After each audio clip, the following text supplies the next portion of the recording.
Hi everybody, how are we all doing? We all good? Lovely. Brilliant. I just want to say a massive welcome to everybody and thank you for joining us in this Making Work with and for Communities.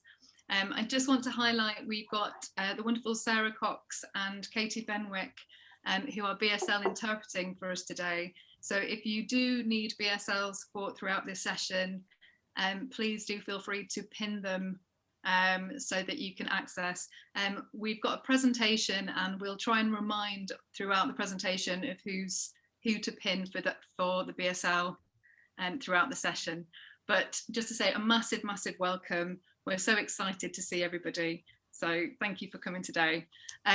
We're really excited about this conversation about making work with and for communities, and we really hope that today's session is going to be really useful in terms of learning about people's experiences, looking at what the challenges are in terms of how we build relationships, how we look at co-creation, how do we identify different communities. There's a lot of definitions around communities, and we're really and today we're going to hear about some of those different elements of community, whether that's about common interest, whether that's about area, whether that's about ethnicity. We're really interested to hear about all those kind of stories that we're going to hear about today. So thank you so much again. So the way that today is going to work is in a moment's time, I'm going to hand over to our wonderful speakers. I'd like to just take a moment to introduce them. So we have the wonderful Louise Yates from Back to Ours, who I'm going to ask to wave. We've got Katie Atkins, who's our the Social Action Director for Absolutely Cultured, who's just given us a wave there. We've got Linda Bloomfield, who is a theatre producer who's working on numerous projects across South Yorkshire and has worked with the Albany and is currently working on public acts with the National Theatre in Castle Doncaster.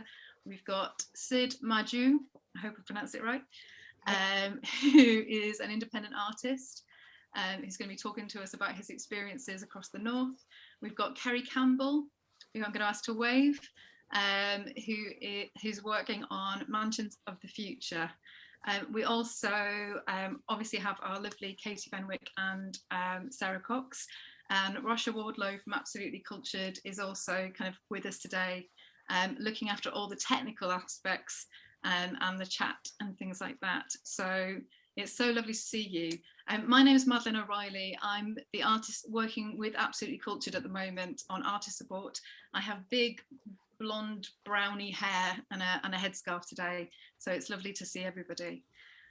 So the way that we're going to work today is each speaker is going to speak for 10 minutes and sort of sharing their experiences, and then we're going to kind of have a question and answer session post those 10 minutes, so that if there are kind of any immediate questions out of those chats, that we can respond to those questions. I'd invite you to write any questions that you might have in the chat, and then what we can do is we can feed back after each presentation. Then we'll move on to the next speaker. So we're hearing from Lou first, then we go to Sid, then we go to Kerry, then we go to Linda, then we go to Katie. And then at the very end, we'll have an opportunity to kind of have an overall discussion about any of the things that have come up in today's chat. So I hope that's covered everything. We are recording today's session, and that's just in order so that we can share this conversation post the event. So if you would like to review some of the things that you've heard today, we can provide that video to you, but also it means that we can share it with anybody who hasn't been able to attend today's session. So if you do not want to have your face on a screen, we'd invite you, you can turn your video off if you would like, or you can keep it on. And I've seen that most of you are already doing it, but if you are in kind of a noisy background, feel free to mute your mic as well, unless you'd like to speak. I think that's absolutely everything, unless anybody has any immediate questions or issues. Brilliant. Well, let's get this conversation going, and I'd love to hand over to the wonderful Louise Yates. Thank you. Thank you. Hello everyone, nice to see everybody. A few faces that I've not seen before. So I'm Louise Yates. For today I am sat against a grey wall with some white butterflies and a clock that's telling the wrong time. And I have black hair, which is straight with a fringe. So yeah, I'm really pleased to be here, and thanks for inviting me to be part of this conversation. We're going to be doing a bit of a Chris Whitty. I'm going to be saying next slide, please, to Rosha. So yeah, if we can get my first slide up, there we go. There we are, our lovely image. So hello, as I've said, I'm Louise Yates from Back to Ours. I'm the Back to Ours director, and Back to Ours is Hull's Creative People and Places project. Next slide, please. I'm quite enjoying saying this. Next slide, please. No, I don't mean next slide, it's down this slide. So the festival, it was a festival, produced as part of 2017, and that's how most people know it. It popped up in neighbourhoods all over the city as part of the programme, and it was embedded in the heart of communities. But actually, it started a long time before that. I was having conversations with venues and convincing people that this was a great idea to take great art out to people right on their doorstep back in 2012. And the reason I started that conversation at that point was because Hull received Building Schools for the Future funding, which meant that we had these beautiful big schools built right in the heart of neighbourhoods with big sweeping atriums like the one that we see here. So this is Archbishop Centimue, locally known as Archie. It's on Preston Road in the heart of East Hull. And I started the conversation in 2012, but this picture was taken in 2018. So it's taken all that time for me to develop that relationship, build that trust, to be able to take over the space. I mean, we literally took over with this show. So this show was Hotel Paradiso, and it's a show that we've worked with that company for quite a long time. So we knew them very well. We got to know the venue really well. So it was a really nice mix. But yeah, it took time. And we lived there in that venue for a few weeks. And when the kids broke up for half term, the last kid left and we were in there 24 hours. So we really relied on the caretakers. So whilst I started my relationship with the head and getting them on board, I had to get local people on board, and I had to get the most important people for this project, which were the caretakers. I needed somebody to let me in and to allow me to use the space. So whilst venues are really important to me and they need to be in the heart of communities, and I'm really interested in community assets, people are the most important thing to my work. So next slide. And people have been very much at the heart of Back to Ours right from the very beginning. When I didn't have any funding for Back to Ours, it was just me and a pack of cards. So I developed a game called Programming Poker. So I knew I wanted to take great art into neighbourhoods. And I knew that my passion lied with kind of introducing people to the arts who weren't normally engaging. So developing new audiences. But although I was getting venues on board, I needed to know what people wanted to see. And that's kind of helped me develop the programme, but it's also helped to get the funding in. The funders wanted to know, what do people want to see? So I had to prove that. So the game of poker, I was playing cards with people on buses, in pubs, in clubs. I was a regular at the cafe at Morrison's in East Hull, and just really got to know what people wanted to see. And there was loads of surprises in it for me. I was making some massive assumptions about what people wanted to see. And I got loads of surprises from that. It really educated me on what people were really up for.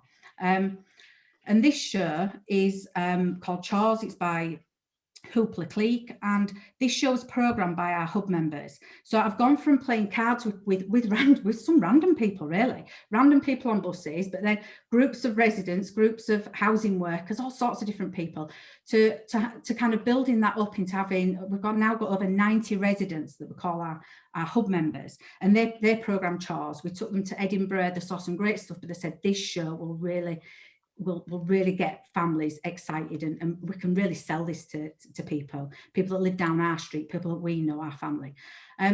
Next slide, please. So it's really all of that stuff, all that work that we've done over the years has really shaped our programme. And it's a real mixed programme. What I learned very early on from programming poker is that it needed to be a little bit of something for everybody. It's right on your doorstep, and there's something for everybody in the family. Because when I was talking to people, the things that they were saying was not what they'd just like to come to, but what other people would like to come to as well. And they also started to think about who would they come with. You know, they didn't want to come to things on their own, so who would they come with? So the program's very mixed. It's very heavy on circus and cabaret. Those were the things that came out really popular with the card games. But yeah, we throw in a little bit of other stuff. So I've got bands. We've got a mix of all sorts of different things. Of course, we've got the picture there of Sean Ryder. It's an interesting story with him, because I stopped some blokes in North Point and I said, I'm trying to get this festival going. You know, I want it to be something for all the family. And they were a bit like, what's she on about? And they said, get Sean Ryder and then we'll come. So I said, give me your number. So I booked Sean Ryder. So I rung him and I said, Sean Ryder's going to be playing in North Point Shopping Centre, you have to come. So I connected with him again at the gig, and now he's a hub member. He's taken his family to see loads of different things. So, you know, it all starts somewhere. And with me, it tends to start in a really weird conversation at some point, somewhere. Next slide, please. So what's really important to how I work are these three things. The ingredients have got to be kind of right for me. And again, it's kind of what I've learned from talking to people. I really love that mix of familiar and unfamiliar, things that are very popular with things that are very unpopular. Obviously, I want to bring great art and art that's of quality, but I want to bring things that people recognise and trust, but then I like to give it a bit of a twist as well and challenge people and get them to see something new. Probably the most important thing, though, is the invitation. So whether it's a flyer or a poster, and the image on the left is our first image for back to hours, it's really important to think about, how are you inviting people? Who do you want to invite, and how are you inviting them? And I think that for me is the key questions that I'm always asking myself, and the key questions that our hub members are asking me. And I'm sometimes asking them because I don't know the answers. So I'm asking them. Sometimes it's me. Sometimes it's a volunteer talking to people and inviting them to get involved. And sometimes it's a Dolly or an Elvis, you know, so it can be anybody that's giving that invite. But I think it's just so important, because it's that first step. And the interesting thing with Dolly, with Adele, well, obviously it's not Dolly, it's Adele. The interesting thing with Adele is, when we were in Kingswood Asda with her, I was there and some volunteers were there, and we're giving out our new programme. And there was a man and woman doing the shopping with their trolley. And he took the programme off me and he stuffed it in his bag. He said, thanks very much, off he went. He spotted Adele singing and he came back and he said, what's all this about? Because he'd seen something that resonated with him, you know, that really captured his imagination. So I think the invitation is so important.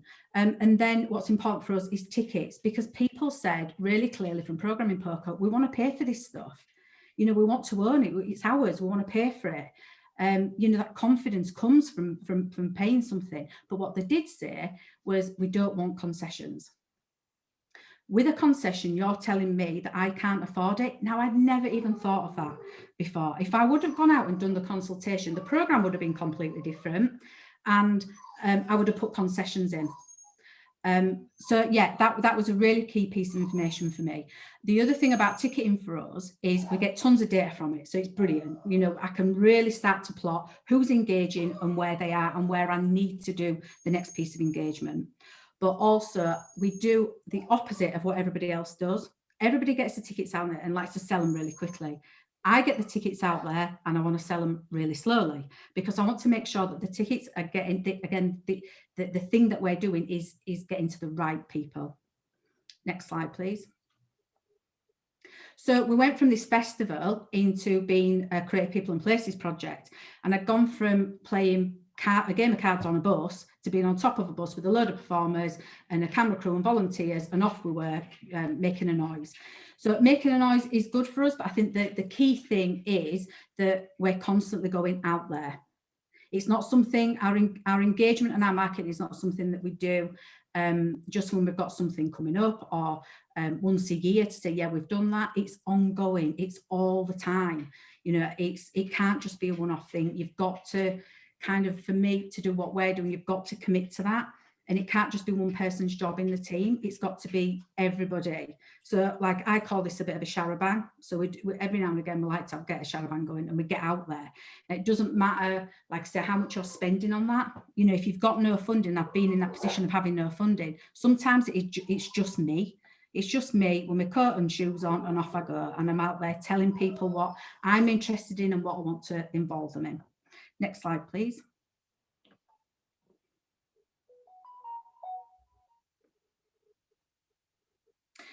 So as a CPP, yeah, we're not doing the festival because I was just always in festival mode. So, you know, although it was brilliant, I was never out of festival mode. We've kind of moved away from that, but we still present, you know, touring work. We're also commissioning artists, which is fantastic, and we're making work. So when we make work ourselves, we're working in a way that is obviously community led. It's led by the people in the place that we're making that work. So this is a picture from the show that we made in Branzome, called Back to Branzome. And it felt right to make a big outdoor show there at the end of 2019, because I'd been working there since like 2015, 2016, quite intensely. And I felt like I knew the place and stories were starting to come through. And one particular story kept on getting told to me about an RAF, a ghost of an RAF pilot. And I was intrigued by it. Everyone used to say, watch yourself if you're in here on a night doing them gigs, because there's a ghost knocking around. It's an RAF pilot. Loads of people reckon on they'd seen him. So it sparked all these conversations. So that show was really born out of conversations, and that's how the show was made. We would have conversations, the creative team would come back together, we'd go out and have more conversations, and those conversations really led to the final piece. And I think because we made it that way, people could really resonate with it, and it was from that place. It felt right because I've been working there for a long time, and it felt right because we've got the chat shop there. We made the show through chat. We've got a chat shop there. We're still there after doing something quite big, and so we're still developing audiences there, because that's something else I like to do. Is we work on a project, and it looks to the outside like it's kind of that's the end of it. It never is. There's always the next step. There's always the next part of the journey with it. Next slide, please. But ultimately, yeah, we're making kind of exciting things happen, but it's always about people. People are at the heart of Back to Ours. It feels very much like a family, and I think that's been told to us quite a lot by volunteers and by our hub members. It's got that family vibe to it, and again, I think that comes from the ingredients, from the invitation. You come and be part of this thing, and we're interested in you. We're listening. So I think, yeah, people are the most important thing, and I think that's what's kind of driven me and the work and the way I work, is that I've got that interest in people, and I make sure that they are at the heart of everything. And I think it's that connection that we've got and those relationships that have allowed us to continue working, you know, during lockdown. We've developed relationships, and we're continuing to do that. Now, if I was starting out doing this project during lockdown, that'd be really difficult. I've spoken to some Creative People and Places projects that have just started, and to start doing this type of work during a lockdown is extremely difficult. But I think the way that we've worked over a number of years has allowed us to work in that way. Next slide, please. And has allowed us to transition from right on your doorstep to right on your sofa.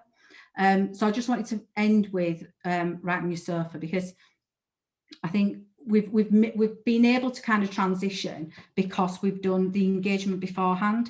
But I think the key thing for us is you've got to keep those relationships going, to keep connecting, and to keep talking to people, whether it's online or offline. And this picture here is of my favourite two readers, Lexi and Amy, that read bedtime stories. They were fabulous.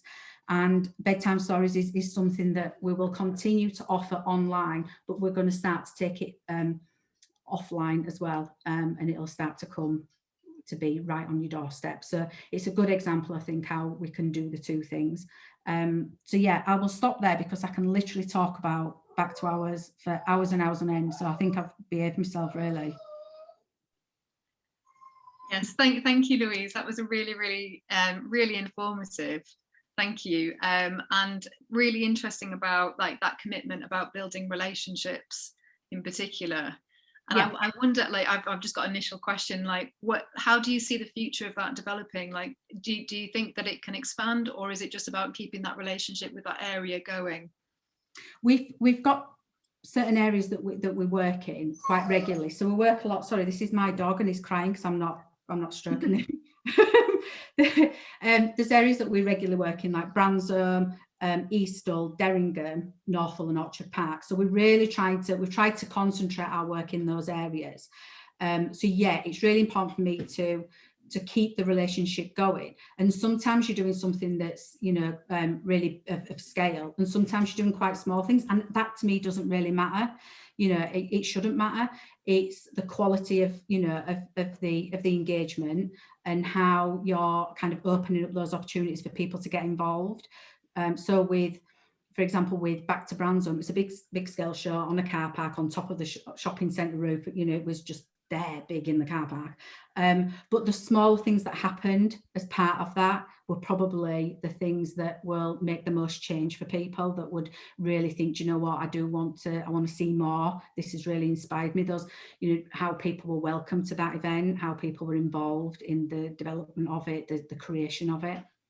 Yeah, brilliant. Thank you. We've got a couple of questions in the chat. If it's okay, I'll read out those questions. So from Linda, Linda's asked, thanks, Louise. I'd love to know more about the legacy beyond CPP. Yeah. So beyond CPP is going to come quite soon. So at the end of December, by December 2022, we'll no longer qualify for being a CPP because the city is no longer in the bottom 33% of towns and cities where people don't engage in the arts. So we're either a victim of our own success or something's gone wrong somewhere with the figures. But yeah, we don't qualify. But it's still very low engagement in Hull though. So don't ever let anybody say, oh, everybody's engaged in Hull, job done, we don't need to worry about it. Of course, there's always more to do. And once you start engaging somebody in the arts, it's not like the job's done there. You've got to keep people, you've got to keep people interested and keep people, engaged. And it's everybody's job in the city, to be doing that. So the next plan for us is to apply for MPO through Arts Council. And we've got backup plans as well. I think the key thing for me is that I've always worked in this way because I'm passionate about it. I wasn't brought up going to the theatre. I was brought up in clubs and pubs, and hence you can see some of that in our programme. You see quite a few club turns popping up. I can't help it. I still love it all. But I think that's me. That's where my passion is, and my way of working. I'm not telling everybody this isn't always. It's not. I'm not saying it's the right way. You've got to find your own way of doing this. But I think it's something that I'll always be passionate about. So whether we've got CPP funds, whether it's an MPO, I will always be doing this type of work. If I'm a one-woman band, that's what I'll be doing. Fantastic, thank you. And we've had a question from Mandy Allen. Who's asked, have you collated the data that artists can use to design new projects on, and a mailing list that they can access through yourself? We've collected tons of data, is the answer to that. Absolutely tons of data. And we've got reports on our website as well. But it's probably worth having a one-to-one conversation with us.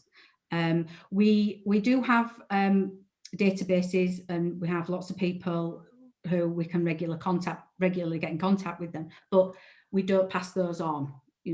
Like for instance, our hub members, our residents, that got involved with us over the years, we don't give out their contact details. Obviously, they've been really clear on kind of telling us not to do that, because lots of people would like to, I'm always picking their brains. I'm sure lots of people would want to ask them lots of questions, but we can organise that. We can certainly organise that. We can contact people and invite people to come to get involved, or to come to a Zoom, which we've done quite a lot. So yeah, if there's any artists that are thinking, do you know what, it'd be really useful for me to talk to a group of residents, get in touch with us. You can always email team@backtoours.co.uk, and you know, we can set that up with some residents if that's helpful, or you know, just contact us and ask, because the data we have is that there's a lot of it, and it's interesting. It's really interesting. I used to hate evaluation. I absolutely love it now. But over the past like 3 years, I've learned to love it, because the information you can glean from it is fabulous. You know, you can get really into the segmentation and all that kind of stuff. But at the end of the day, regardless of all the data, I've always just gone on, I like working with people, and I'm interested in working in this particular area. And that's what drives me rather than the data. We've got one last question, and then we'll move on to our next speaker, and that's from Kerry Campbell. This kind of work can take a lot of emotional energy, love, and social commitment. Do you feel like you have enough resources / time between you and the team to achieve everything you want to do? No, never. There's never ever enough time, and time's a key thing, because that is it's our life. You know, it completely consumes me. And I've had to get all my family involved in it, because it is just my life. And again, I wouldn't tell anybody else to do that, to work in this way, but that's how it works for me. You know, getting my daughter involved in it, and it's just, yeah, it is very consuming. It is emotional. It's an emotional roller coaster, because you're dealing with people and their lives. And sometimes I feel really responsible. We've got public money that is there to engage people, and you know, I've got that responsibility, and I need to make sure that happens. And I've got a clear vision. It's clear to me. Sometimes it's not clear to anybody else. But yeah, there's never enough time. There's never enough resources, is there? But I think if you really love what you do, then you know, that does keep you going. But it has been difficult, you know, during lockdown to keep that momentum going. But the fact that we have kept going has really helped us all, I think, as a team, stick together. I mean, you know, there is only 3 of us, you know, so, and there's lots of freelancers that we work with as well, and you know, it's brought us all together. Great, thank you, Louise. That's brilliant. So I'm now going to hand over to Sid, and Katie Fenwick will be doing our BSL for Sid. So if you need to pin, Katie's the one to pin. Brilliant. Over to you, Sid. Hello, how are you? My name is Sid. First of all, I have to let you know I'm from your twin city. If you're from Hull, I'm from Freetown, which makes Hull home from home. So my experience as an artist did not come by going to university or college learning how to dance. It's come naturally, because I'm from that tribe which have a dancing culture a lot. In whatever we do, even in funeral, you have dancers coming. So I've been learning how to dance since the early 80s as a child. And then I was lucky to be in that era where the revolution kicked off contemporary dance. We don't want to be classical. You don't want to tell us how we dance. You just bring all sorts of dance, pop. You bring hip hop into it. You bring African dance. You call it break dancing. So this is our era where I learned most of my contemporary dance. So bringing African dance and looking at break dance, very similar. You can see all the moves there. It's my traditional dance. So it was very easy for me to look at the television and said, yes, this is my dance. So I'm part of it. So which actually motivate me to be into performing art dancing. But coming to the West, because from Sierra Leone, I came here as an asylum seeker, which make my story very interesting. And for you to integrate as an asylum seeker, the stigma was too much. So when you dance and you engage nicely, I'm not saying I speak the best of English, but at least I came here speaking English already, because I've already done my GCSE in Sierra Leone, which is very similar with the syllabus out here. So that also helped me a lot when I engage with community, especially I landed in one of the finest cities in the world, Liverpool. So I was in Liverpool for a time before I came to Hull. And I find out the door keep open each time I do performing art in youth centers. Each time I engage people in the community, if it's dancing, it's accepted worldwide, especially when it's a contemporary dance. And most of the young boys are conversant with hip hop, they're conversant with street dance. So it makes it very easy for me to engage with, especially British young people. And I was also in England when Europe, it's part of the European Union. We are not into the Brexit. So we have a lot of influx of Eastern European people coming in. So I was asked also to engage this sort of new communities. That's how they used to term them in the New Deal, Kensington, Liverpool. They said, these are the new communities, Siddi, can you engage? But because I'm international, when you watch football, not just art, because football can also be classed as creative art. When you look at football and you're able to understand some of their heroes, like when you talk to the people from Romania who gives you, immediately you say, Giorgio Hagi, they will all jump. How come you're from Africa, you know Hagi? Even though it has nothing to do with my creative art, but you have to engage them with subjects that you can develop a conversation, which they enjoy. We talk about Poposki, we talk about some of their players, which they buy into me quickly. So when I'm teaching, it makes it very easy. Other stuff also I've learned, I Google search some few words in other languages, how to say thank you, hello, dziękuję in Polish, meaning thank you, cheers, nastrovia. So all these things help. And I've even in some of my engagement, I met people from Central Europe, from Denmark. Then I went to the Google search, I looked for words that could say bye-bye, farewell. And these are things that really help me a lot when I engage with people, trying to know their culture before I even engage them. And when I came to Hull in 2007, and it was about the abolition of slave trade, which was 200 years, and we know Wilberforce is one of the pioneers. So, and when I came to Hull also, and I visited the museum, I visited some of the places where creative art is done, Hull Truck, I learned a lot there also from this big organization. You should not see the big organization like Back to Hours as threat. You see them as a platform where you can showcase your skills. And in Hull here, one of the things that helps me a lot, to be honest, was halls are popping during the City of Culture. And they came to the Afro-Caribbean Center. They said they are looking for colored person, as they want some integration in their dance, as Black people have a history also of dancing, all this type of dance they were promoting. So I came in, they gave me the stage. I was so shocked. I met people from all over the world. So I saw their style of dancing. I pinched some ideas there. I pinched some genre there. I mix it up with my dancing. So for me, all these big organizations like Absolutely Cultured, it's a blessing when they are around, because I attend all these events, I learn from them, and I try to know the people who are running the show, so they will give me opportunity to have a say.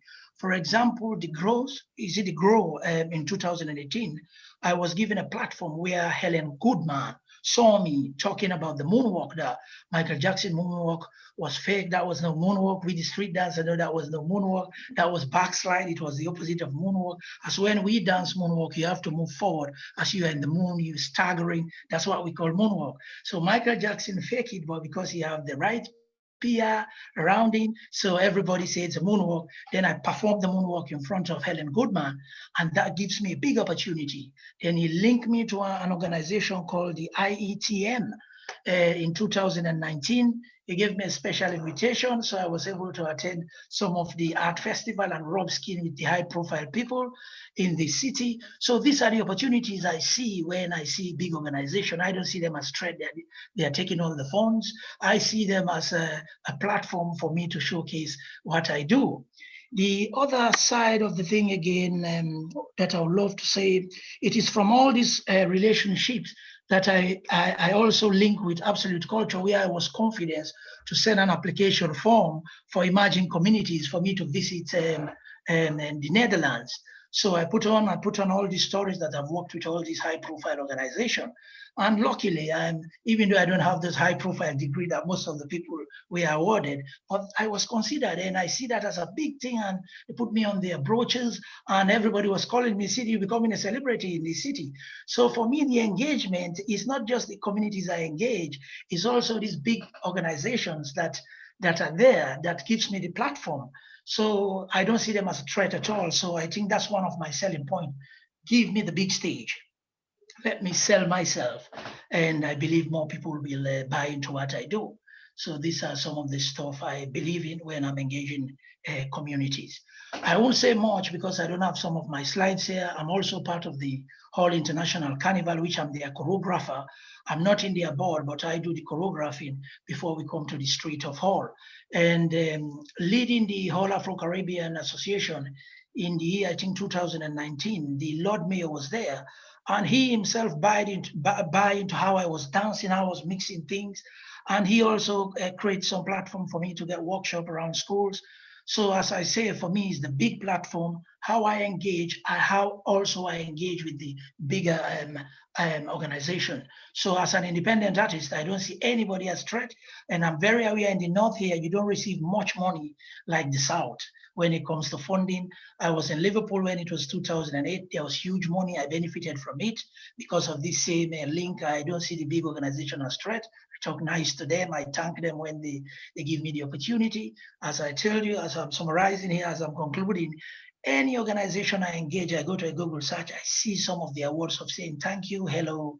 It helps a lot. So I hope I've made sense to much of you here today. Thank you very much. Thank you, Sid. That was a really, really lovely to hear about your experiences as an artist and sort of like the different types of communities that you've engaged with.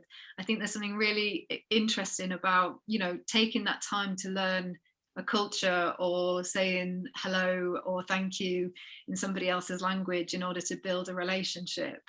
If anybody has any questions, please do drop it into the chat. I suppose I was really interested in that idea of like finding those platforms and, you know, and finding those communities that you've worked with and how you've gone about finding those people. And for instance, when I came to Hall, I look at the Hall Afro-Caribbean Association as a stepping stone, even though when I came to the Hall Afro-Caribbean, it has its issues of infighting, but I avoid the infighting. I came there as a creative artist. I said, give me the platform, please, and I will organize something for you for free as a volunteer. And when I organized it for free, and they were shocked how many people, I was able to attract about 90 people, my first engagement in the Whole Afro-Caribbean Association. Immediately they said, Siddi, you have to be the activities coordinator. And being an activity coordinator, other organizations will be calling. And can we engage with you? And they say, Siddi, go and engage with this certain group. It is from there I engage with Slate.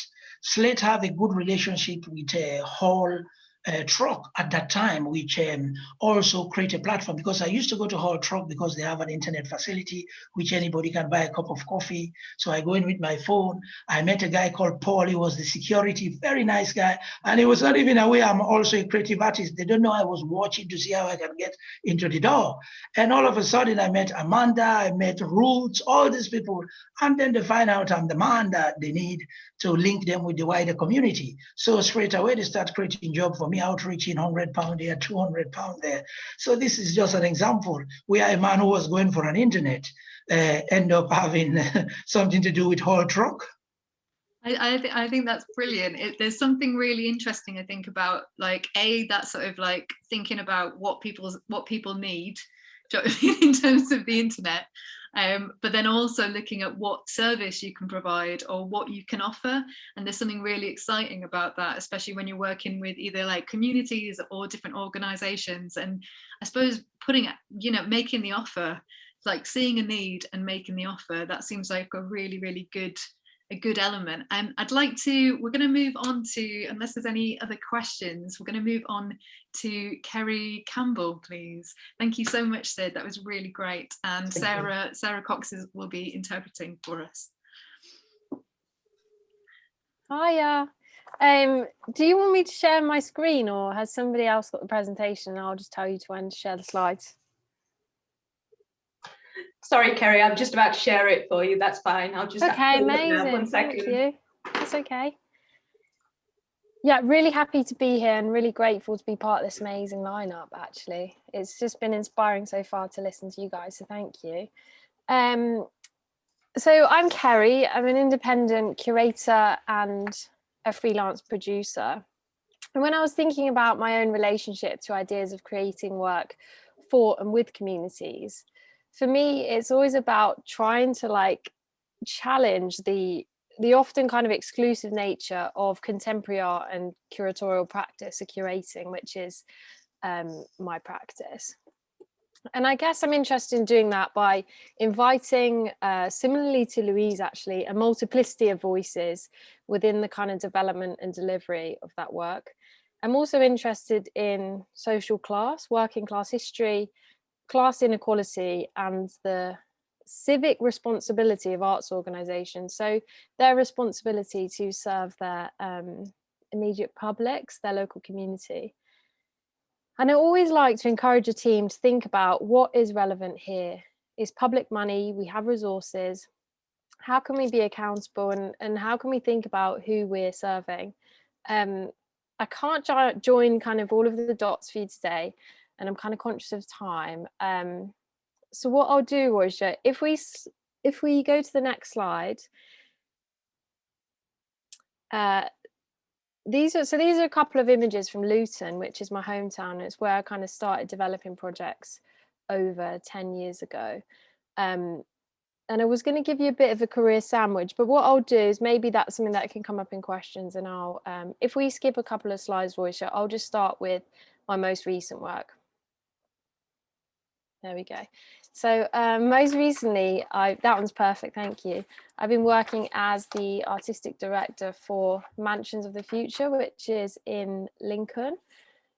So Mansions of the Future was an Arts Council Ambitions for Excellence funded project, and it was set up by two directors, Kerry Campbell and Rebecca Blackwood.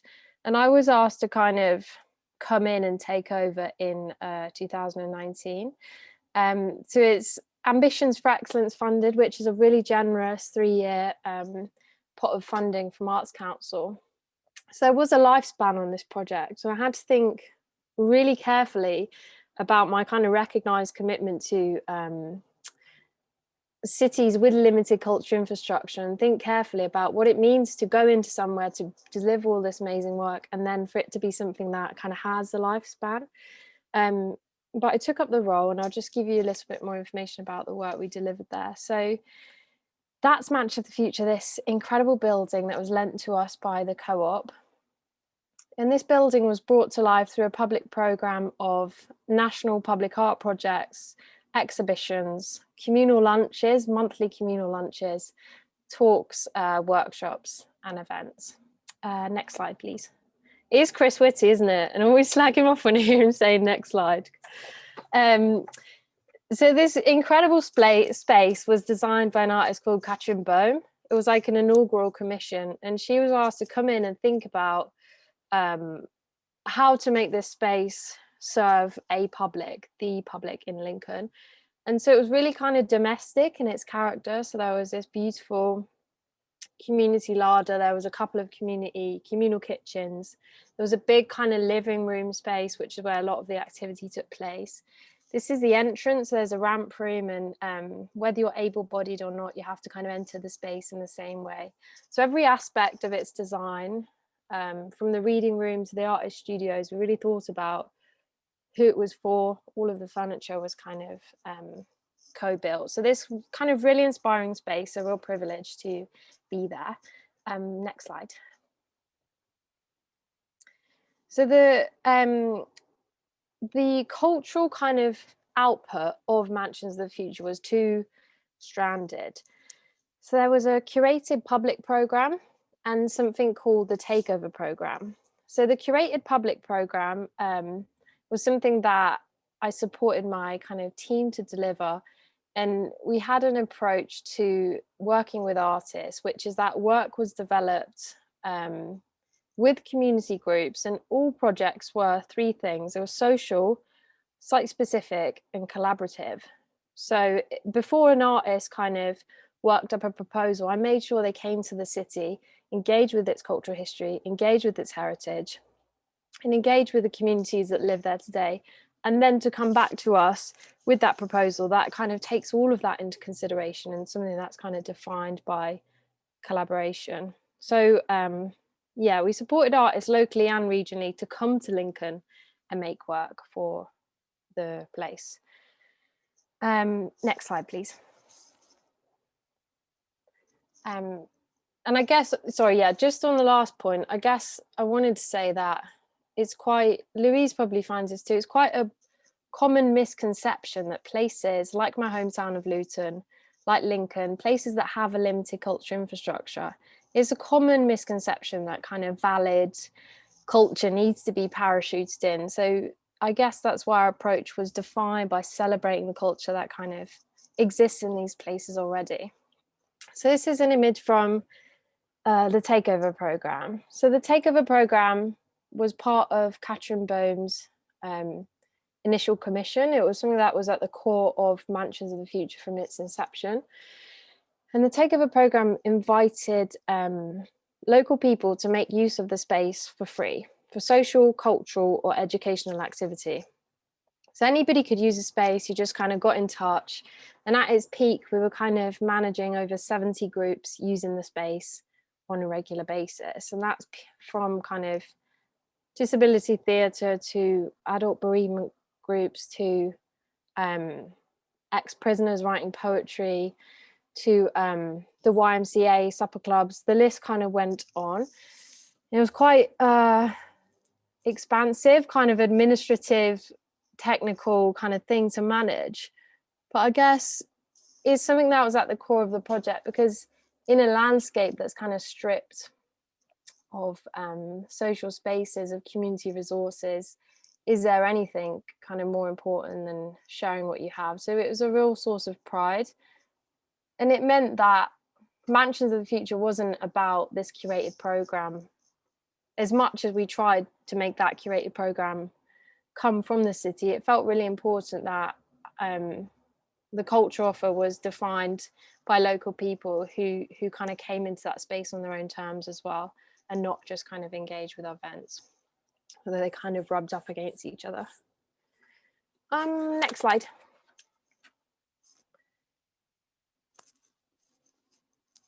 Yeah, this slide is just to give you a bit more sense of the program. So there's an image from our monthly communal lunches, and that was a real pillar of our program.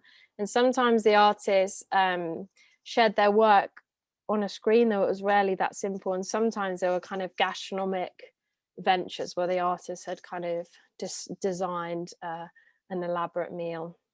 It kind of relates to their practice. That top image is where the artist brought their own table and we had to build it before we could kind of sit down and have the meal together. Yeah, so it was kind of wide-reaching, but also really messy around the edges. And the only way I can describe it is something between a community centre and a contemporary art gallery. So, yeah. Next slide. And then just to offer a little sense of the programme, maybe in more detail, I just wanted to share with you one of the seasons. So to make it kind of easier to digest, the public programme was broken down into seasons of activity. And there were lots of strands coming off each theme, and it meant that it just affords different communities a kind of gateway to engage with that theme through the kind of cultural offer that feels most appropriate to them. So this was a season called Urban Form, Social Architecture and the Commons. And we began to think critically about who has the privilege to access a space. The city centre is amazing resources, but there's high deprivation indicators in Lincoln. It's one of the biggest counties. And so we took this season off-site, and much of it was delivered on the Ermine Estate, which is kind of just north of the city centre. There's about 10,000 homes. And the season was really underpinned by research. So we spent a lot of time working with local community groups, spending time in the archives. And we wanted the season to engage kind of artists, academics, local people, volunteers in conversations around the kind of past, present and future of the civic life on the estate. So we all learnt loads. And there was this great public art commission with a design collective based in Berlin. And then that image on the left is, so while we were researching this season, we went to the local archives with some community groups. And there was this old newspaper that was like printed in the 60s and hand delivered on the estate, and it kind of spoke of the culture of the estate. It had a lot of gossip in it, had all community events in it, and there was so much nostalgia for this format. There was so much kind of enthusiasm and emotion about this newspaper and the time it kind of used to represent. So I worked with a designer to kind of replicate the newspaper, and all of the program was printed in that format, and we like distributed it door to door for a couple of weeks to kind of get the information out there. Next slide. Just a few images of some of the work from half term on the estate. Yeah, that's fine. We can go to the next slide. And just to wrap up, so earlier this year, this book was published, and it really captures the impetus of the projects, the seasons, and it features loads of contributions from everybody who made Mansions of the Future what it was, from local people to the volunteers to artists, architects, academics, dancers, beat makers, musicians, everybody who was part of that journey. They're kind of captured in this publication. And it felt there's a few kind of legacy outcomes for Mansions, and that was something I wrote into the project, so that it was never just a kind of dead end. But this book intends to kind of capture the impact of the project, but also kind of critically reflects more broadly on kind of themes of power, democracy, co-authorship and community practices. And that's published by Chateau International, so really proud of that. And then I just put some thoughts to conclude. They're a little bit formal, but just some things that have been in my head, I guess. And I've been thinking about this work and the kind of urgency of this moment. And in the wake of the pandemic, as it kind of continues to exacerbate inequalities, I think arts organisations and art projects have a really urgent civic role to play in the kind of country's social and economic recovery. But looking ahead, I hope this is kind of reframed as utterly kind of invaluable work that contributes to the well-being, education and social lives of our citizens. Thank you. Brilliant. Thank you so much, Kerry. That was absolutely fantastic. No it's great to sort of hear about, I suppose, again, that idea of power and the idea of like you know, the need for art, and the need of kind of like finding ways to share power or share kind of social responsibility, that idea of a civic element to it. So thank you so much for sharing it. We do have a question that's kind of come in, and this is from Julie, and she said, what is the most important quality you need when curating art? Wow, that's such a nice question.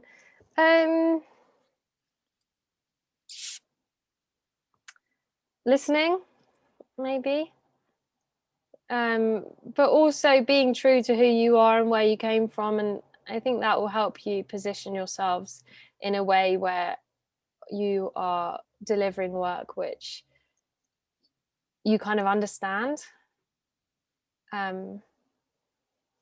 Yeah, interesting question. I'll have to think about it a little bit more, and I'll ask myself. I don't think I can answer it properly right now. That's grand. Thank you, Kerry. That's really, I think listening is actually a really good place to start. That seems to be like a recurring trend that has kind of come up a lot in the conversation so far, about the importance of like hearing people's stories, hearing what they want to see, you know, and really kind of spending that time. Does anybody else have any questions at this stage? Just looking at the chat, or if anybody wants to put a hand up on the video. Yeah, for me, I just enjoy the equality of giving people with who are classed as disabled, that everybody is coming in the same entrance with people who are classed as disabled. I enjoy that equality there. It's very welcoming for people who are disabled. Yeah, that's nice. Thank you. I think that really is testament to the artist, Catherine Bohm. But for me, what it showed was we did a lot of advocacy and activism before we left, to lobbying to other cultural organisations in the city. Like, if this is the take up of people with access needs of this space, it paints a picture of how needed these accessible, free, safe community spaces are. And it's a testament to Catherine, but it is a beautiful aspect of the building, and it just integrates equity into the architecture, I guess. Definitely. I think there's, again, just I'm really excited by hearing about this equity, the idea of thinking about the invitation, thinking about how you welcome people in as well, and how you create that time and that space is really, really fascinating. Lovely. We're going to move on, and then we've got space for questions again at the end if there's any more questions coming in from the chat. And I'd like to hand over to Linda Bloomfield, and Katie is going to be taking over for our BSL. Over to you, Linda. Thank you. Hi everyone, my name's Linda. I am wearing a red top and have got long reddish brown hair that is quite a mess because it's lockdown and I haven't brushed it in about 3 weeks. So it's lovely to meet all of you. And really excited to be invited to be part of this conversation. Thank you to everybody else who's spoken today. It's been really inspiring to hear about all these projects that are happening or have happened across the country. So I'm a freelance producer, and when I went freelance, I really struggled to come up with what my job title was. So I went with producer, theatre maker, and community arts practitioner, which is not very concise, but does just about cover it.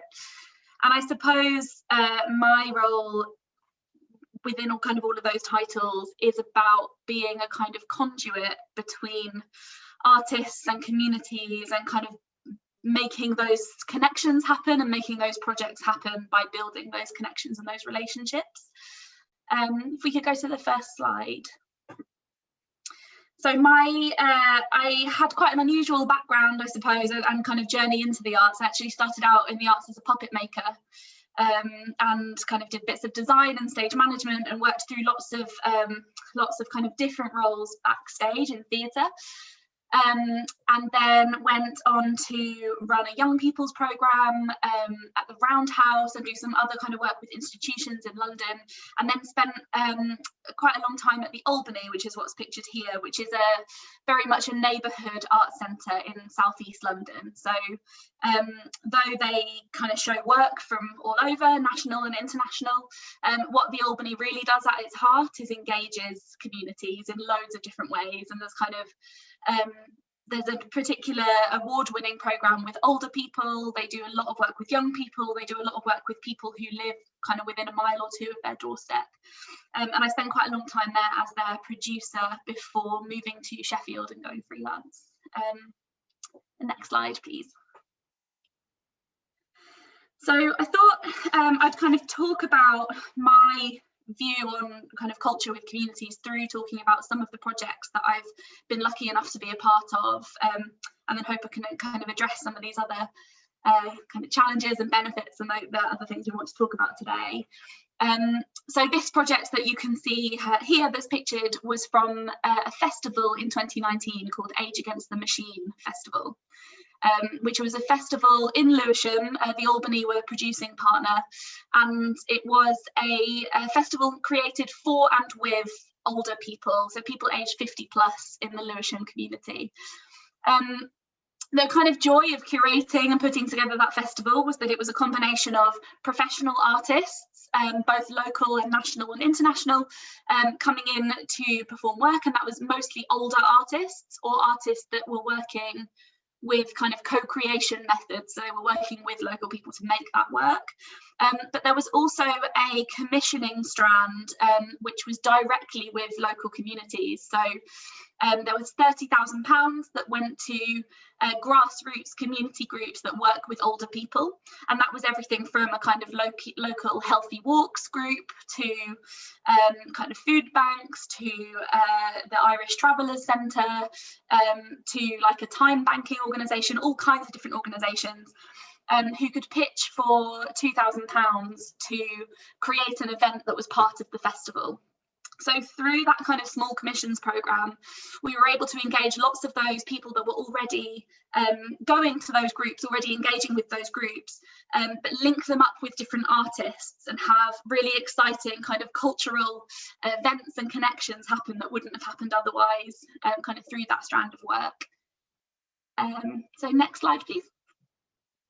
And also part of that festival was a project called The Home, which I guess in a slightly different way, rather than working really directly with community groups, The Home was a professional artistic production that was co-created with communities. So The Home had a cast of 10 professional actors and 6 non-professional actors, and you can see a combination of both in this image at the bingo.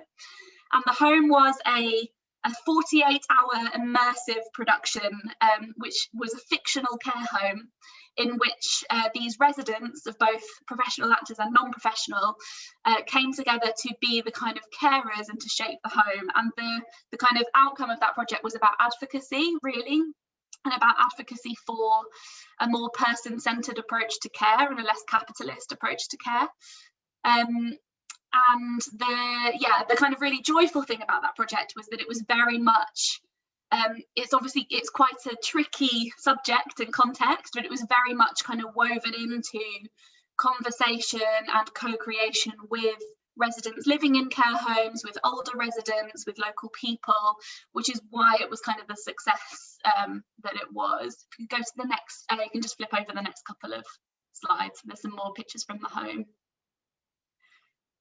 And as well as that that work is very specifically with older people, I suppose, talking about another kind of strand of my work, the project that's pictured here was with the British Library, and it was for their exhibition they did in London called Harry Potter, A History of Magic, which was where they kind of, in London, showed J.K. Rowling's archives alongside lots of the British Library's archives that link to magic. And my role in that was to work with libraries across the country to show parts of that exhibition on kind of framed kind of boxes with pictures of things from the London exhibition, but alongside things from each library's own archives, which were relevant to their kind of local geographical place that linked into magic and local folklore and local kind of magical stories.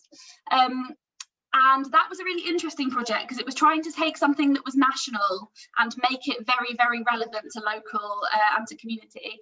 We can go to the next slide. And it was really great because it was a way to kind of show off local libraries' archives, but also really make the most of the fact that libraries are totally a community hub already and hold so many of those really amazing relationships with people across the community locally. And by bringing people together around a common interest, which in this case was Harry Potter, we were able to kind of put on all of these amazing events. So this was a storytelling event that took place. I think this one was in Liverpool. There were kind of 40 libraries taking part across the country, and it meant that that exhibition was able to reach over 750,000 people, whereas if it was just the London exhibition, it obviously would have only reached people that could get to it in London or who could afford to go. So all of this activity was free. Next slide, please. So something I'm working on at the moment is called Here and Now, and is a project which is funded by the National Lottery, and it is celebrating the National Lottery's commitment to funding culture in communities, basically. So this is paying for 40 commissions in art centres across the country to create kind of artist-led projects which are co-created with communities in each area, and the art centre in each area is kind of a hub for that thing to happen. And the reason I show this slide is because, again, that project is kind of about advocacy. So it's about, it's absolutely about making those projects happen, but it's also about noting the value of that work to try to get more funding and more people to support this kind of working, I suppose. Next slide. Thank you. So now we kind of come on to COVID. and the impact from COVID. And there are various projects I've been working on recently that have obviously had to adapt quite significantly. All of those projects we've just talked about are very much about kind of live interaction, and obviously that's kind of been impossible throughout the pandemic.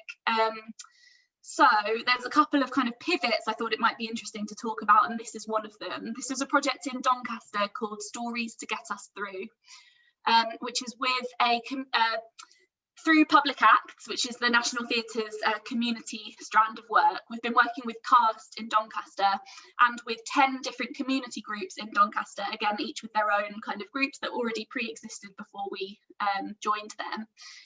And through them, we've been recruiting people from all over Doncaster, all different walks of life, all different ages, as you can see in this image, originally to put together a big production, a big show together with a community cast. Obviously, you can't do that with COVID, so instead we adapted that to create a podcast, which is what this image is from, called Stories to Get Us Through, where we did storytelling and writing workshops over several weeks remotely via Zoom, managed to do some training with kind of digital equipment and make sure everybody had access to that, to do that kind of work. And then everybody did remote recording in their own homes with equipment that we dropped off with them. And we did these remote photos as well. We did a doorstep photo shoot with everybody. Next slide, please. And another one that has had to adapt quite significantly is this one with the Bear Project in Sheffield, which is called The People's Palace of Possibility. Again, originally supposed to be a live, interactive production that is about democracy and about asking people what kind of world they would like to live in, and what kind of change they can imagine for the future. And instead has been adapted now to be a postal production. So working with partners across the country and engaging communities kind of through those partnerships, through those existing community groups, again, kind of a trend that you'll see through all these projects. Sending people a series of letters and packages in the post, which ask questions, which are interactive. They invite people to give their own kind of contributions in audio or in photos to an archive that we're creating that answers these questions about kind of visions of the future. So here you can see a parcel from that project, and next slide. And this is somebody putting up one of the posters that's in the parcel, and they sent us this picture to go in the archive. So I suppose kind of thinking about all of that, for me, the most kind of important things when we're working on any kind of culture with communities is really about trust, and it's why I talk a lot about kind of partnership and collaboration, because for me, because some of these projects are national, you can't always know absolutely everything about the place and the people you're working with, but being able to kind of put your trust in collaboration and work with community groups and organizations that have earned that trust with people, are already doing that amazing, brilliant work that they do with those people. By getting those people on side, that's a really good way to recruit for kind of wider projects, and certainly if you're not based in the place that you're working, because really, like, it is really important that there is a real connection to place. And I think this kind of idea of trust and legacy, it's about there needs to be some kind of legacy to your work, and that might not necessarily involve you, and that's okay. But I think being able to acknowledge what that legacy is important. So Francois Matarasso, who's this kind of amazing community artist, says that, you know, if you're doing a project and you're just coming in and running a project for a weekend and then disappearing, that's totally fine, as long as everybody there knows that's what it is, and nobody there is expecting you to come back and do that every weekend, or for them to be able to learn the next thing. So by working with these kind of partnerships and these collaborations, you can put things in place so that there can be a legacy. So there is still some kind of connection to the project that people can have once the project finishes. There is signposting you can do to other opportunities. And I guess it's about, an honest exchange in a lot of ways. Just making sure people completely understand what the offer is and why and how they can be involved in it and what happens next. And I think that's kind of it from me. I suppose it's worth saying that because of the work at the Albany and kind of some of the other stuff, my real interest is in place-based working and kind of really long-term place-based working. So the next thing on the horizon, I suppose, is to build up, in many ways very similar to what Manchester of the Future is doing, but in a neighbourhood in Sheffield where I live. So yeah, that's kind of the next step, and it's very early explorations of that next step. So I hope that might launch in kind of the next year or two.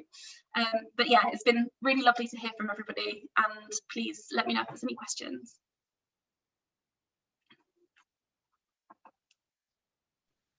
Thank you. Sorry, I had to remember to unmute myself. Thank you so much. That is a really, really interesting insight in terms of making work across the country, and then how to work in partnerships with numerous sort of organisations. I suppose it does. I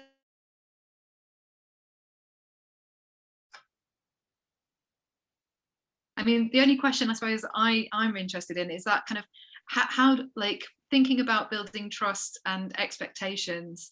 Like, do you have any like top tips in terms of how to kind of have those conversations about honesty and expectations? Yeah, I think kind of treat the whole project like you would if you were facilitating a workshop or a session. I think this idea of kind of having a, for example, if we're going to facilitate a session, we might put a contract in place about how we all want to behave with each other in the session, or what we want to get out of it and what we want to avoid. And I think coming at it from that, so it's a totally open exchange, and anybody can feed into that, and anybody can kind of shape what that's going to look like, is a really good route in. I think there's no harm if your project is not kind of community led, but involves the communities, as long as there's no promise that they will be able to have the power to make decisions, and then that promise is never delivered on. I think that's where the kind of problematic stuff happens. So just being kind of honest about that process. And in terms of collaboration, I think we can often feel like collaboration, particularly with other artistic partners, we often think of it as competition. You know, if there's two artistic organisations doing similar work in a similar area, we think, oh, we're competing for funding, we're competing for value and all of these things. And actually, we're just, like, it sounds cliche, but we're much stronger together. And actually grouping up, you know, maybe you can go for the bigger amounts of money in collaboration, or maybe actually that piece of work will be much more important and have much more impact if you can work together rather than work separately. Yeah.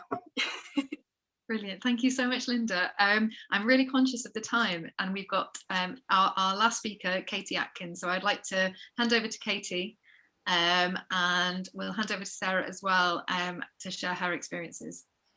Thanks, Maddie. Hi, everyone. Good afternoon. So I am sitting in front of white walls. I have red hair and glasses and a green headband on today. First slide, please, Russia. So yeah, as explained, I am the social action lead for Absolutely Cultured. I've been in post since 2018, since this sort of work began, and I've headed it up since then. So I've got so much to say, so I'm really going to try and fit it into 10 minutes. So next slide, please, Russia. So where we actually started then is interesting, because we were specifically funded to actually try out this sort of work by the Nesta Innovation Fund, by the Nesta Foundation, and they granted us 250,000 to try out a different way of working with our incredible blue coat amazing volunteers that many of you will know about. We have thousands of them in the city as a legacy from 2017. And the whole idea of this way of working was that we wanted to see what impact our volunteers could have at a more grassroots level. So 2017 was very large impact, large scale event, very much transactional volunteering, of volunteers turning up, doing a shift, going home. So what impact could those volunteers have at a more long term and a more grassroots level? And how could we use that uniform and those relationships that they'd already built to benefit ourselves, but also to benefit some of those communities who we maybe didn't engage with in 2017. Next slide, please, Russia. So this was sort of the basic plan. We were specifically had to work in this style, in this way, for the Nesta Fund. And so they sort of structured the work into these things. And the beauty of it, and the wonderful thing about working with Nesta as a funder, was they were go out and try stuff. So they weren't necessarily interested in seeing if things worked. They were interested in seeing if they worked, didn't work, and why that was. So we had a lot of room to express ourselves, to try different things, to make mistakes, and that meant that we learned so much. So we were really grateful to that way of working.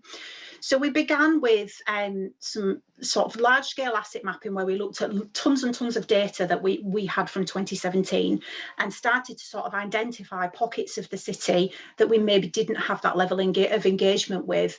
We ran masterclasses with our volunteers, and we did a huge amount of talking to the community, which I'll come on to next.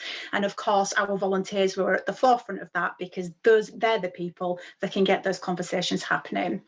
We ran 5 pilot projects where we tried different things out. I'm going to tell you a little bit more about that. And then the learning from those 5 pilot projects fed into 2 larger scale projects, which we're still sort of working on now, and looking at what the legacy of those is going to be. And alongside that, we had lots of lovely random acts of kindness happening across the city with our volunteers as well.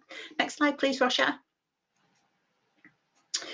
So before we did our pilots, our absolute way of working was that we went in with money but no project idea. So everything was born out of what people told us. So we had hundreds of conversations across the city that informed both our pilot projects and then fed into those 2 large-scale projects. And I thought I'd just share some of those top-level findings, because they're really interesting, because they break down a lot of preconceptions that people have about working with people and residents and communities. People want to get to know their neighbours more. People want to help each other. They want an increased sense of community. They want to spend quality time with family. They want to improve the appearance of the area. And I think that really key one is they have a desire to join in and take part. A lot of times people talk about this sort of work and say it's really difficult because, you know, we did this thing and nobody turned up, or we really tried. And it's about digging down into that and saying, but is that what people wanted? There is a desire for people to get involved. So we're providing the right opportunities for people. Next slide, please, Rosha.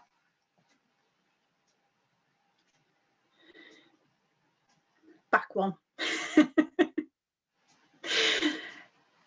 So our 5 pilot projects, then I'll whiz through them very quickly. We trialled 5 projects based on that feedback that we got from people across the city. We planted 50,000 tulips across Hull in various areas in the city where you wouldn't expect tulips to grow, areas that had a real lack of beauty and green space. We held a winter's breakfast on an estate at Orchard Park in the city, and invited residents to come along and share breakfast with each other, and magical stories and lots of other things and conversations that happened there. Really different project was that we created a film about death with a local hospice, Dove House Hospice, with a group of primary school children, and we turned that into a beautiful puppetry film, which is called Bella on the Breeze, and you can find it on YouTube.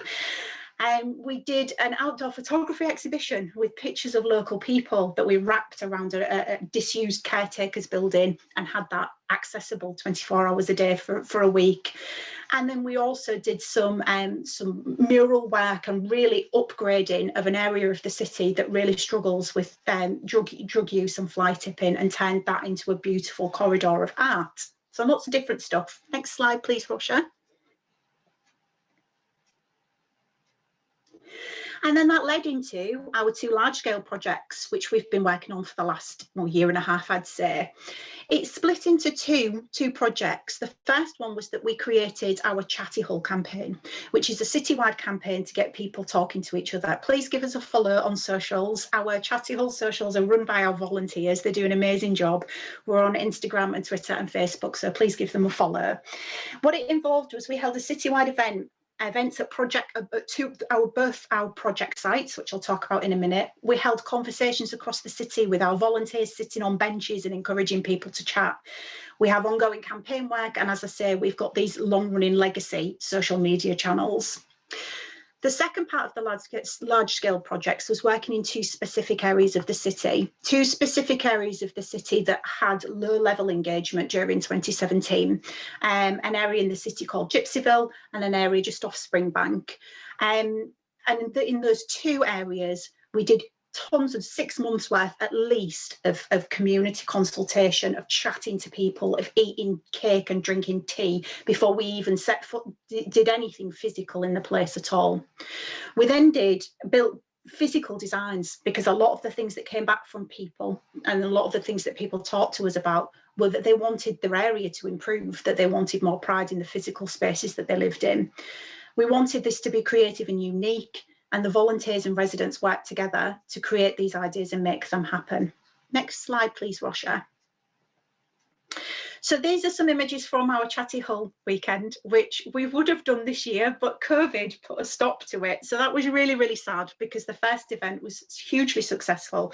At the two sites alone, where engagement is tricky, we had over 500 people attended our Chatty Hull events at both sites. It involved play and drumming and tea and cake and pizza vans, and just a chance for people to get to know each other, because one of the really powerful things that's come out from what we've learned is that the more people know each other, the more likely they are to connect. It's all about sharing people's stories, and it's really, really important to people. Next slide, please, Rosha.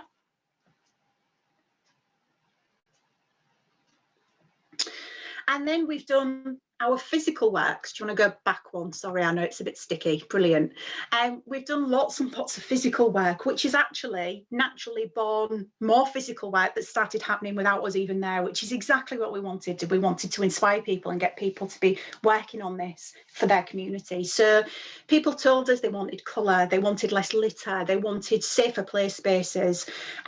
So we tried our best to sort of tick all of these things off the list. So we've done murals and added colour. We've created a legal spray space that's now ticking over really nicely without us having to actually see to it ourselves. We put new goalposts in for young people, and we've worked with the council to put in safer playground fencing, and they're funding lots for us as well, because they now see the need for people to have pride in the areas that they live in and the impact that that then has on the area and the people that live there. Next slide, please, Rosha.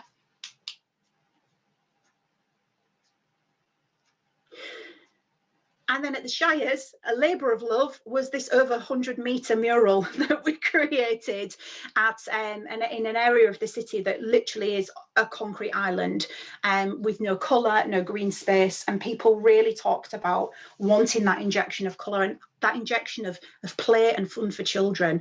So it's an interactive mural. So there's shop fronts on there. The idea is that children can play in front of those shop fronts and really engage with it.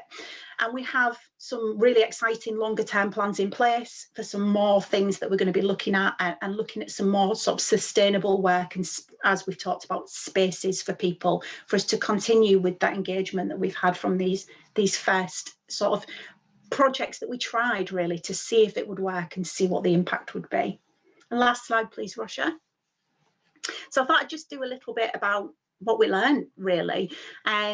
And these are sort of my top tips from what we learned, from what volunteers told me, because obviously volunteers are at the heart of everything, they're at the front of everything we do. I'm just in the background. They do all the really hard work on the front line. Working with, not to, creates buy-in and lasting impact. Build relationships, but not at the expense of your vision. If you have a vision and something that you're passionate about, I know people have talked about this afternoon, stick with that vision, because you know it's something that you're passionate about, and don't worry about doing things a little bit differently. You can't control people's actions, but you can control how you react to them. So we've had lots of instances where we've done stuff and it's been damaged, it's been graffitied, and we just keep plugging away. Focus on quality. Community work doesn't have to lack quality just because it's community work. Keeping it really simple Some people find this one maybe a little bit difficult. Keep it simple. Don't sacrifice your ethos for funding, which I could talk for a long time about. Ensure there's an open invitation, which is exactly what Lou said. You know, we don't target, we don't do things specifically for certain people. It's open to all. And remember that you're not always the right person. So I'm very rarely out on the ground doing the chatting. Our volunteers are doing that for us because they're the right people. And it's not always the person with a lanyard and a fancy jacket that needs to be at the forefront of the work. So sorry, it was 11 minutes, but there you go, that I'm done. Thank you so much, Katie. There were so many really interesting things to kind of take away from that, and that idea of, I suppose, allowing neighbourhoods to start kind of creating their own work. Do you know what I mean? And that idea of, you know, sort of being a conduit, do you know what I mean, for the volunteers and then for the area. Does anybody have any questions? We've now got about, we've talked quite a lot, so we've got about five minutes or so. If anybody would like to ask any questions, feel free to like unmute or put your video on or ask a question in the chat. Anything? I have a question. Yeah, Kerry. For Sid.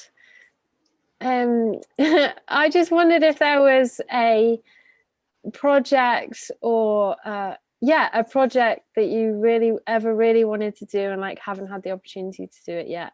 You know, whether it's a particular audience you wanted to engage or whether it's, I don't know, something you wanted to deliver. Oh, you're on mute, Sid. Sorry, darling. That's the dream. As a performing artist, you always want a different audience. Any audience in the world can do. I still want to do more. No doubt about that. That's a fantastic question. I love that. If you got the opportunity, I'm here. Amazing. Thank you. Thank you.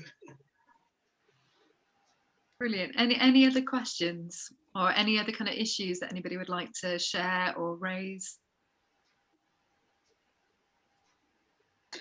Can I just ask Linda? Linda, I used to work at the Albany many years ago in the 1980s, actually, and it was always the thing with the Albany that was it really part of the community? Was it just parachuted in? And I wonder, you know, when you were working there many years later, does the building still have those issues? I think it's impossible to work in a kind of institution and not have some of those issues, to be honest. I think it's always the case that a building based something like that automatically has some barriers for some local people. But what it's been doing really amazingly, or certainly in the years I was there and the years previous, is the effort has really moved to being a neighbourhood art centre. So yes, they still are producing work, yes, they're still programming work, but even the decisions about that programming involve local people now, and things like the cafe is very much kind of opened up. It's not at all like you would imagine a kind of theatres cafe. It's, you know, anyone can be there, it's free, you can sit in all day, and it really is, if you look at the Albany Cafe, it really is kind of a snapshot of very local people. You know, people use it as an after school club or like all of these different things. So I think it's greatly improved since its kind of history, but obviously I think you have to acknowledge, and it's why so much of this work that happens out and about in the neighbourhood is so important, because I think having a building based place, though there are a lot of benefits, there are barriers too. Thanks. Thank you. Do we have any other questions or any other kind of things that anybody would like to share at this point? Yeah. Lovely. Okay. I mean, I just want to, I also want to kind of like almost offer, like, this can be the start of a conversation. So if anybody would like to continue this conversation, or if you have any other questions that like come up post this conversation, please feel free to get in contact with us through artist support. So my email is artistsupport@absolutelyculture.co.uk. We're also we're going to share a feedback form which also has an opportunity to kind of ask any issues or things like that that you would like to share with us. And then we're looking to share the details from all our speakers today. So as Lou sort of mentioned about, if you want to have a chat with anybody, we can also provide that for anybody. So I hope that's helpful. Has anybody else got any last minute things? Because I'm really aware it's 5:30 now, so I'm aware that people might need to get to come off, but if anybody else has got any questions or issues. Yes, Russell? You're just on mute.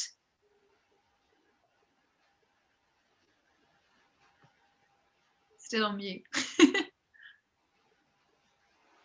Can you hear me now? Yep. Oh, very good. This time I've got the hang of that. I wanted to ask Louise a question. I was really interested in what you said about concession tickets. And I wondered whether you felt that that was something that we should respond to as well. Yeah, it was. It was a bit of a surprise to me that it wasn't just one family that was saying that to me. Quite a lot of people said that. And because the festival was part of the 2017 programme,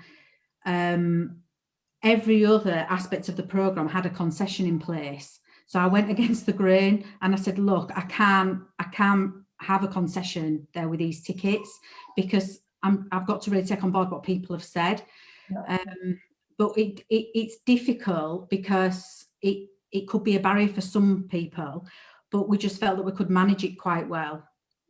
You know, if we just looked at back to us not having that concession. So I think you've got to be careful when you do that. But because it just means that you've got to really guard those tickets.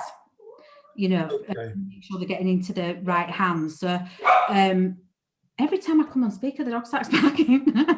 when I've been on mute, it's quiet as a mouse. It's when he hears my voice, I think. But yeah, it's something that we could maybe talk about when it might be appropriate and when it isn't. People were saying to us they just really didn't like feeling like I was trying to make things accessible for them, but at the same time I'm saying you can't afford it. So did you drop the ticket price? Right. Okay. The ticket price across the board. So it was all. So we worked on £3, £5, £7.50, £10, and we've not gone over £10. And we've played around within those prices throughout the thing. And with just slowing the ticket sales down meant that I could always see who was buying the tickets. So looking at the different postcode was really, you could see where the gaps were. You know, so if a lot of people weren't buying in Branzome, and you know this was a show that was happening for families in Branzome, I knew I had more work to do. So yeah, it was important for me, but an absolute pain for the box office, and I'm still a pain for any box office. You know, because you've got to rework out the tickets. You've got to kind of rework it all out. You know, a lot of maths to it. The way that we did it, but it worked well. It works well for us. But it's, like I said, do you think that a solution for us might be something that we've tried recently and seemed to work? Is a sort of version of pay what you can afford, where you offer tickets at various prices and people pay what they feel is a fair price? Yeah, and we've done some of that as well. We've tried some of that, but initial feedback on that was people panicking that they didn't know what to give. So that was a barrier for some people. So when we did it again, we did it at the end of the show. Right. We did it so that other people couldn't see. So we didn't do it to get your hands on the ticket, if you like. Okay, thank you. Great. Any other questions or anything anybody else would like to share? Cool. I'm going to take that as we're all still processing and brewing those ideas in our heads. So I just want to take this opportunity to again just say a massive thank you to all our speakers today, to Louise, to Sid, to Katie, to Linda, to Kerry, and to our interpreters Sarah and Katie, who've done an absolutely brilliant job today. As I say, we're going to be sharing a feedback form with everybody who's attended today. So if you could fill that in, it just allows us to get better at these events, and it allows us to hopefully see about how we can develop these conversations going forwards. So thank you so much, everybody, and hopefully see you again soon.